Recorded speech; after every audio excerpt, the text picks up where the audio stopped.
Inspirasi Alkitab untuk tanggal 6 Februari dari Ayub 19.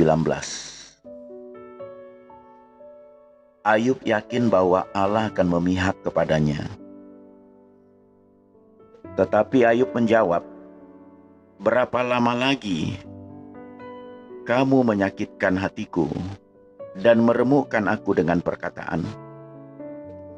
Sekarang telah 10 kali kamu menghina aku. Kamu tidak malu menyiksa aku. Jika aku sungguh tersesat, maka aku sendiri yang menanggung kesesatanku itu. Jika kamu sungguh hendak membesarkan diri terhadap aku dan membuat celaku sebagai bukti terhadap diriku, insafilah bahwa Allah telah berlaku tidak adil terhadap aku dan menebarkan jalannya atas aku. Sesungguhnya aku berteriak kelaliman, tetapi tidak ada yang menjawab. Aku berseru minta tolong, tetapi tidak ada keadilan. Jalanku ditutupnya dengan tembok, sehingga aku tidak dapat melewatinya. Dan jalan-jalanku itu dibuatnya gelap. Ia telah menanggalkan kemuliaanku dan merampas mahkota di kepalaku. Ia membongkar aku di semua tempat, sehingga aku lenyap, dan seperti pohon harapanku dicabutnya. Murkanya menyala terhadap aku dan menganggap aku sebagai lawannya. Pasukannya maju serentak, mereka merintangi jalan melawan aku, lalu mengepung kemahku. Saudara-saudaraku dijauhkannya daripadaku, dan kenalan-kenalanku tidak lagi mengenal aku. Kaum kerabatku menghindar, dan kawan-kawanku melupakan aku. Anak semang dan budak perempuanku menganggap aku orang yang tidak dikenal. Aku dipandang mereka orang asing. Kalau aku memanggil budakku, ia tidak menyahut. Aku harus membujuknya dengan kata-kata manis. Napasku menimbulkan rasa jijik kepada istriku, dan bauku memualkan saudara-saudara sekandungku. Bahkan anak-anakku pun menghina aku. Kalau aku mau berdiri, mereka mengejek aku. Semua teman karibku merasa muak terhadap aku, dan mereka yang kukasihi berbalik melawan aku. Tulangku melekat pada kulit dan dagingku, dan hanya gusiku yang tinggal padaku. Kasihanilah aku, hai sahabat-sahabatku. Karena tangan Allah telah menimpa aku. Mengapa kamu mengejar aku seakan-akan Allah, dan tidak menjadi kenyang makan dagingku? Akhirnya perkataanku ditulis, dicatat dalam kitab, terpahat dengan besi pengukir dan timah pada gunung batu untuk selama-lamanya. Tetapi aku tahu penebusku hidup, dan akhirnya ia akan bangkit di atas debu. Juga sesudah kulit tubuhku sangat rusak, tanpa dagingku pun aku akan melihat Allah, yang aku sendiri akan melihat memihak kepadaku. Mataku sendiri menyaksikannya dan bukan orang lain. Hati sanubariku merana karena rindu. Kalau kamu berkata, kami akan menuntut dia dan mendapatkan padanya sebab perkaranya. Takutlah kepada pedang, karena kegeraman mendatangkan hukuman pedang, agar kamu tahu bahwa ada pengadilan. Pendapat Zofar bahwa sesudah kemujuran sebentar, orang fasik akan binasa. Maka Zofar orang Naamah menjawab, oleh sebab itulah pikiranku mendorong aku menjawab, karena hatiku tidak sabar lagi. Kudengar teguran yang menghina aku, tetapi yang menjawab aku ialah akal budi yang tidak berpengertian. Belumkah engkau mengetahui semuanya itu sejak dahulu kala, sejak manusia ditempatkan di bumi, bahwa sorak-sorai orang fasik hanya sebentar saja, dan sukacita orang durhaka hanya sekejap saja. Walaupun keangkuhannya sampai ke langit, dan kepalanya mengenai awan, namun seperti tahinya, ia akan binasa untuk selama-lamanya. Siapa yang pernah melihatnya? Bertanya, di mana dia? Bagaimana impian ia melayang hilang tak terberkas, lenyap bagaikan penglihatan waktu malam. Ia tidak lagi tampak pada mata yang melihatnya, dan tempat kediamannya tidak melihatnya lagi. Anak-anaknya harus mencari belas kasihan orang miskin, dan tangannya sendiri harus mengembalikan kekayaannya. Tulang-tulangnya boleh penuh tenaga orang muda, tetapi tenaga itu pun akan membaringkan diri bersama dia dalam debu.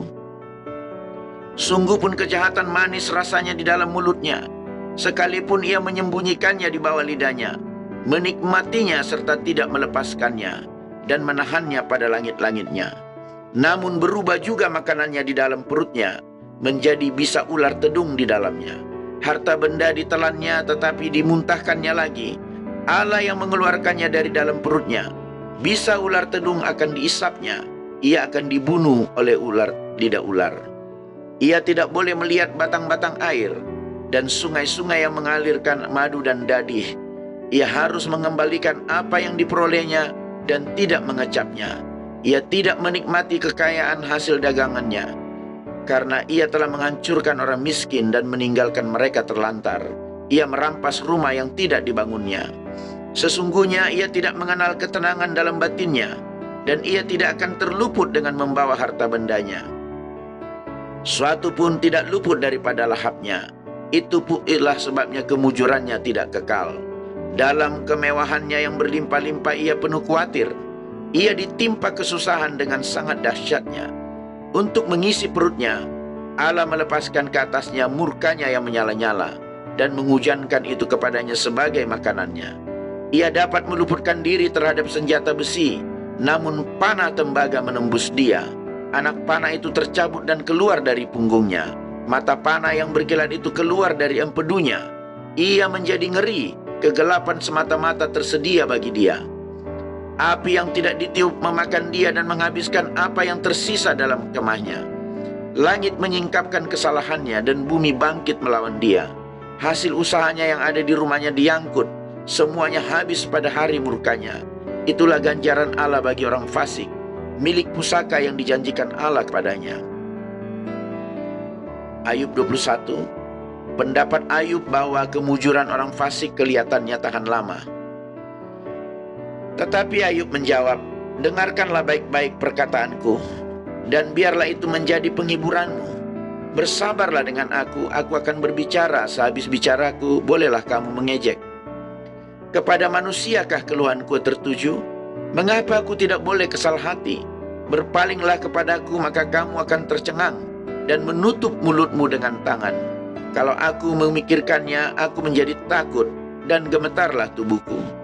Mengapa orang fasik tetap hidup, menjadi tua, bahkan menjadi bertambah-tambah kuat? Keturunan mereka tetap bersama mereka, dan anak cucu diperhatikan mereka. Rumah-rumah mereka aman, tak ada ketakutan. Pentung Allah tidak menimpa mereka. Lembu jantan mereka memacek dan tidak gagal. Lembu betina mereka beranak dan tidak keguguran. Kanak-kanak mereka dibiarkan keluar seperti kambing domba. Anak-anak mereka melompat-lompat. Mereka bernyanyi-nyanyi dengan iringan rebana dan kecapi, dan bersukaria menurut lagu seruling. Mereka menghabiskan hari-hari mereka dalam kemujuran, dan dengan tenang mereka turun ke dalam dunia orang mati. Tetapi kata mereka kepada Allah, pergilah dari kami tidak suka mengetahui jalan-jalanmu. Yang maha kuasa itu apa, sehingga kami harus beribadah kepadanya?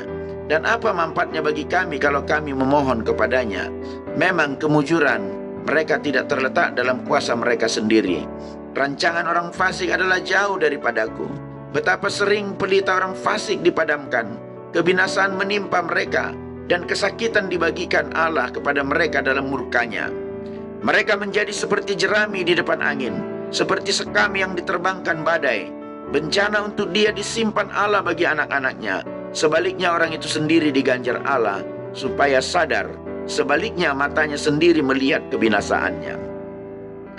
Dan ia sendiri minum dari murka yang maha kuasa, karena peduli apa ia dengan keluarganya sesudah ia mati, bila telah habis jumlah bulannya. Masakan kepada Allah diajarkan orang pengetahuan, kepada dia yang mengadili mereka yang di tempat tinggi, yang seorang mati dengan masih penuh tenaga, dengan sangat tenang dan sentosa. Pinggangnya gemuk oleh lemak, dan sumsum tulang-tulangnya masih segar. Yang lain mati dengan sakit hati, dengan tidak pernah merasakan kenikmatan. Tetapi sama-sama mereka terbaring di dalam debu, dan berengah-berengah berkeriapan di atas mereka. Sesungguhnya aku mengetahui pikiranmu, dan muslihat yang kamu rancangkan terhadap aku. Katamu, di mana rumah penguasa? Di mana kemah tempat kediaman orang-orang fasik? Belum pernahkah kamu bertanya-tanya kepada orang-orang yang lewat di jalan?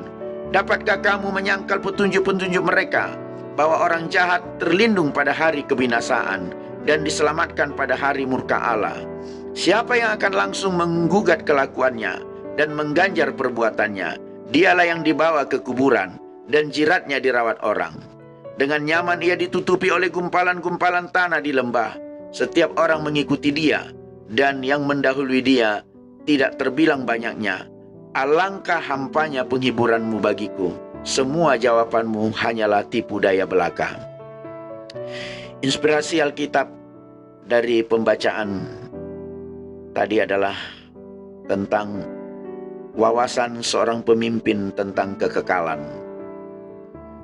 Teman-teman Ayub terus berbicara omong kosong dan tipu belaka. Mereka berusaha menghibur Ayub dengan perkataan hampa dan tipuan belaka.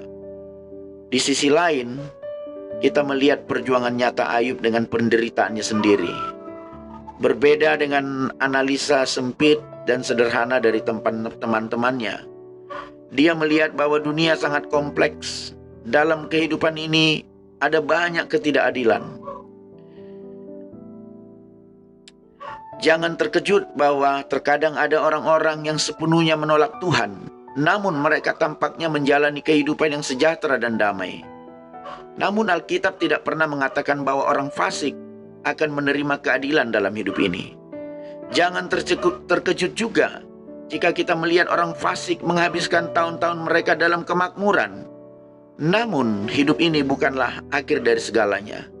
Tuhan adalah empunya kekekalan yang menempatkan sesuatu yang benar. Ayub melihat sekilas dengan cara yang unik dalam perjanjian lama, yaitu tentang harapan masa depan, yaitu tentang kekekalan. Sehingga Ayub berkata, "Aku tahu penebusku hidup, dan akhirnya ia akan bangkit mengatasi bumi." Wawasan Ayub melambangkan harapan perjanjian baru tentang kebangkitan dan kehidupan kekal. Oleh karena itu, sebagai seorang pemimpin, berfokuslah untuk mempersiapkan diri, persiapkan juga orang lain, muridkan, gembalakan, injili, bangun mereka. Kepedulian ini tidak hanya terbatas pada para pemimpin gereja. Ya, setiap kita di rumah tangga kita juga bisa menjadi pemimpin bagi keluarga kita. Para pemimpin Kristen di seluruh bidang pekerjaan dan masyarakat harus memiliki 3 dimensi mendasar yang tertanam dalam pikiran, keputusan, dan tindakan mereka. Selanjutnya, perspektif ini harus mengubah sikap kita terhadap rencana dan tujuan kita. Ketika suatu situasi tidak berjalan seperti yang diharapkan, karena ketidakadilan, karena sistem, dan sebagainya, kita masih bisa mempercaya fakta bahwa suatu hari nanti keadilan akan menang mutlak di dalam kekekalan. Haleluya, Tuhan memberkati.